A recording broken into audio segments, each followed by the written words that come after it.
It's a road call today on Eclipse Monday. Got the new service truck here.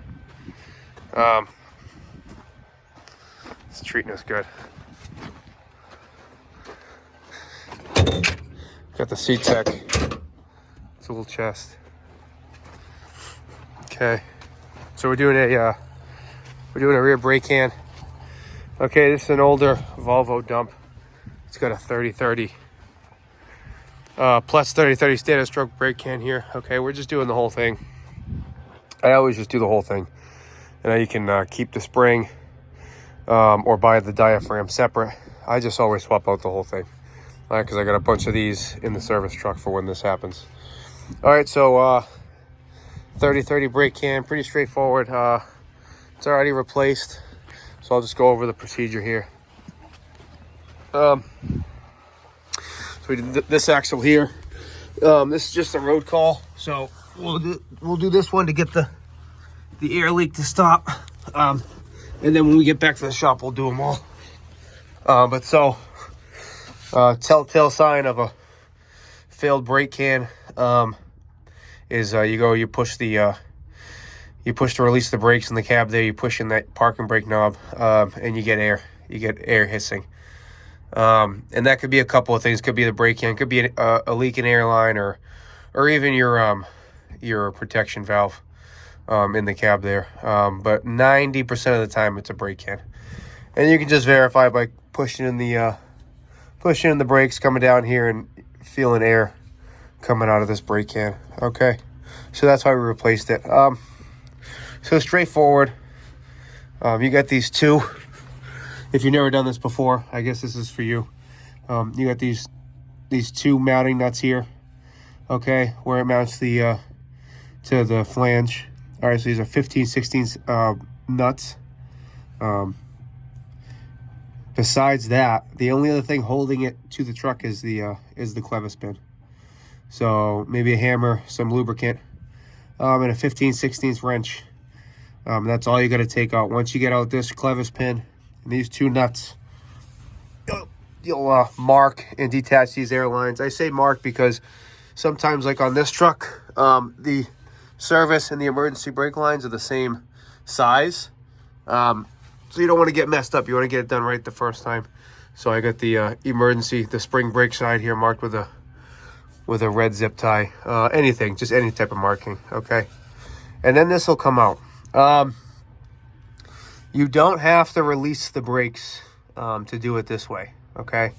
And the way I do it is like I said, I undo this pin here, get this pin out, I loosen these nuts. You'll see the entire can backing off. And then once it's backed off, I'll back off the slack adjuster here, okay? And this slack adjuster is a 7/16. It's an automatic slack.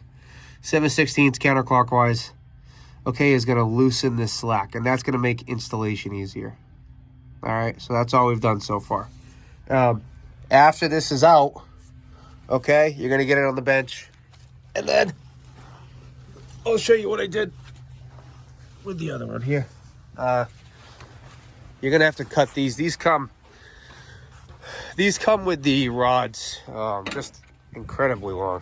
I'm not sure why, because I've never had an application where they need to be that long, at least on a truck. So they come about that long.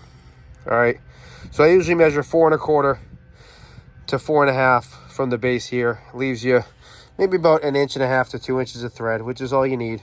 Okay, you're going to chop the new one, and then you're going to reuse that clevis. Okay, you're going to screw it on there, tighten this, and then just transfer the fittings. And I don't even worry about orientation so much until it gets back on the truck. All right, so chop that rod to length, reuse that, or get a new clevis there. Thread in your air fittings with some, get some pipe thread dope on there, okay?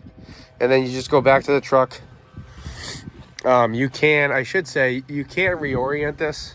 What I mean by that is, whereas it only mounts one way, right? It only mounts on the truck one way, this way. Well, if it mounts this way and your air lines are supposed to be up here, but you run into a situation where your new can has the air lines over here, okay, or anywhere else, all you do is, and it's safe to do so, you loosen these two 9/16 nuts, okay? Loosen this clamp. Don't take them off, just loosen it.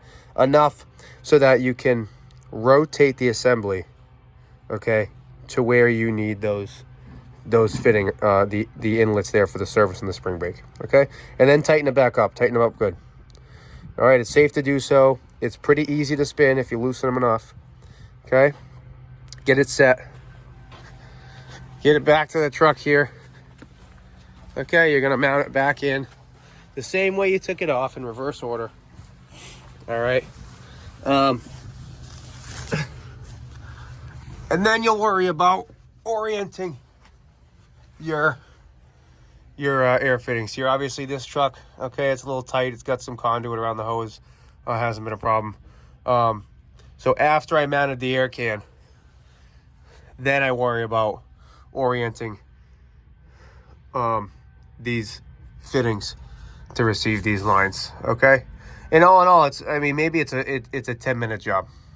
All right, so maybe it took me longer to talk about it than it does to actually do it.